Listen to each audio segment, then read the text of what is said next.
تو بیٹیاں اپنے ہاتھوں سے زندہ درگور کر کے باپ فخر کرتا تھا۔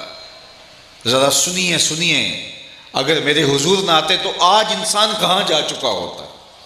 میرے حضور نے کہا میری فاطمہ میرے جگر کا ٹکڑا ہے، جب بیٹیاں زندہ درگور ہوتی تھیں۔ اور یہ صرف عرب کی کہانی نہیں ہے، یہ بر صغیر پاک و ہند کے اندر ایک رسم جاری تھی، رسم ستی۔ یہ 6 صدی عیسوی میں پورے بانکپن اور عروج پر تھی۔ جب کسی کا شوہر فوت ہو جاتا تو بیوی کو سارے اس کے رشتہ دار، اس کی ہمجولیاں، اس کی ہمسائیاں، اس کے اپنے عزیز و اقربا کہتے، تیرا پتی مر گیا، جیون ساتھی مر گیا، تو نے اب جی کے کیا لینا ہے؟ تیری وفا کا تقاضا یہ ہے کہ جب تیرے خامد کو چتا میں جلایا جائے تو بھی چھلانگ لگا دینا اور اس کے ساتھ زندہ جل کے مر جانا۔ اور اس غرض کے لیے خاندان کے لوگ اپنی بیٹی کو تیار کرتے تھے کہ ہم وفاداروں کا خاندان کہلائیں۔ خاتون کو شراب پلائی جاتی اور شوہر کی محبت میں اشعار گائے جاتے تاکہ وہ جوش میں آ کر کے چھلانگ لگا دے، اور عورتیں پھر جوش میں آ کر کے چھلانگ لگا دیتے۔ ابن بطوطہ کو پڑھیے، وہ کہتا ہے جب میں یہاں آیا اور میں نے اپنی آنکھوں سے ایک خاتون کو ستی ہوتے دیکھا اور وہ اپنے حواس برقرار نہیں رکھ سکا تھا، بے ہوش ہو گیا تھا۔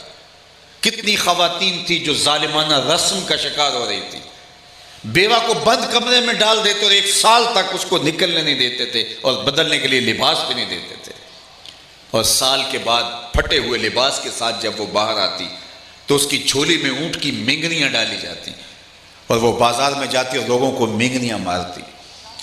یہ اس کی دردناک کہانی تھی۔ یتیم کو دھکے دیے جاتے تھے، قرآن نے کہا ہے فَذَلِكَ الَّذِي يَدُعُّ الْيَتِيمَ، یہ وہ بد نصیب شخص ہے جو یتیم کو دھکے دیتا ہے۔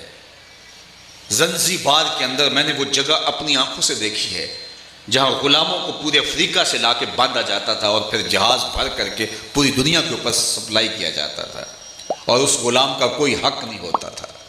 جانوروں سے بھی بدتر سلوک غلاموں کے ساتھ ہوتا تھا۔ اقبال نے کہا تھا غلامی کیا ہے ذوق حسن و زیبائی سے محرومی، جسے زیبا کہیں آزاد بندے ہے وہی زیبا، بھروسہ کر نہیں سکتے غلاموں کی بصیرت پر کہ دنیا میں فقط مردان حر کی آنکھ ہے بینا۔ غلام کی کوئی اوقات ہی نہیں ہے، وہ آقا کا جوتا دھوپ سے اٹھا کے چھاؤں میں رکھ کے تو اس پہ بھی کوڑے کھائے کہ تو نے مجھے پوچھا کیوں نہیں، تو نے مجھ سے عزت کیوں نہیں لیا۔ تو جب انسانیت سسک رہی تھی، بیواؤں کی سسکیاں، یتیموں کی آہیں اور عرب کے ریگزاروں میں دبی ہوئی معصوم بچیوں کی چیخیں اور غلاموں کی چیخ و پکار عرش مولا سے ٹکرائی اور رسم ستی کا شکار ہوتی ہوئی ان خواتین کی چیخیں رب کے عرش سے ٹکرائیں تو اللہ کو دکھ انسانیت پہ رحم آ گیا۔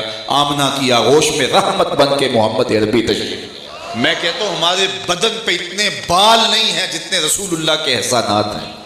ہمارا بال بال قرض رسالت میں جکڑا ہوا ہے۔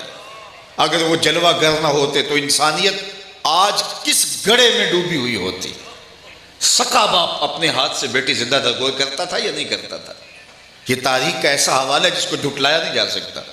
سکا باپ اپنے ہاتھ سے بیٹی زندہ درگور کرتا، اور پھر کتنا ظالمانہ سماج تھا، اس معاشرے سے اس پہ بھی داد ملتی اسے۔ جرم آج بھی ہوتے ہیں لیکن مجرم منہ چھپائے پھرتا ہے کہ مجھ سے یہ جرم سرزد ہو گیا، لیکن وہ کیسا شفاف معاشرہ تھا کہ مجرم جرم کرنے کے بعد داد پاتا تھا۔ لوگ کہتے تو نے اپنی پگڑی کے کلس کو بچا لیا ہے، تیری آبرو بچ گئی ہے، تو نے بیٹی زندہ درگور کر دی ہے۔ بیٹیوں کو اپنے ہاتھوں سے زندہ درگور کرتے، کیسا حوصلہ تھا، کیسا ظالمانہ مزاج تھا۔ ایک شخص حضور کی خدمت میں حاضر ہو کے اپنی بیٹی کو زندہ درگور کرنے کی کہانی سناتا ہے کہ میں بیٹی کو زندہ درگور کیسے کیا۔ یہ گڑھا کھودتے تھے، اس میں بیٹی کو بٹھاتے تھے اور کھلونے رکھ دیتے تھے، اور بیٹی اس کو کھیل سمجھ رہی ہوتی اور یہ اوپر سے ریت ڈالتے اور وہ اس کو بھی کھیل کا حصہ سمجھ رہی ہوتی، اور جب اس کی سانس گھٹنے لگتی تو پھر اسے پتہ چلتا یہ کھیل نہیں ہے، یہ کچھ اور ہے۔ تو کہا گڑھا کھودا اور اس میں بیٹی کو بٹھایا، کھلونے رکھے اور اوپر سے ریت پھینکنے لگا، تو وہ اس کو کھیل کے طور پہ انجوائے کرتی رہی، لیکن جب اس کی سانس گھٹنے لگی تو پھر وہ ننھے ننھے ہاتھ جوڑ کے مجھ سے زندگی کی بھیک مانگنے لگی۔ لیکن میں ایسا ظالم تھا کہ میں نے اس کے باوجود ریت پھینکنے کے تسلسل کو ختم نہیں ہونے دیا اور ریت پھینکتا رہا۔ حتیٰ کہ اس کی سسکیاں اور چیخیں اس ریت میں دب گئیں۔ آج اسلام لایا ہوں تو اس کی سسکیاں مجھے سونے نہیں دیتی۔ وَأَيْنَ رسول اللہ تذرفان، حضور کی آنکھوں میں آنسو تھے۔ صحابہ نے گھور کے دیکھا کہ تم نے اتنا دردناک واقعہ سنایا، حضور کو دکھی کر دیا، لیکن فرمایا اس کو کہنے دو جو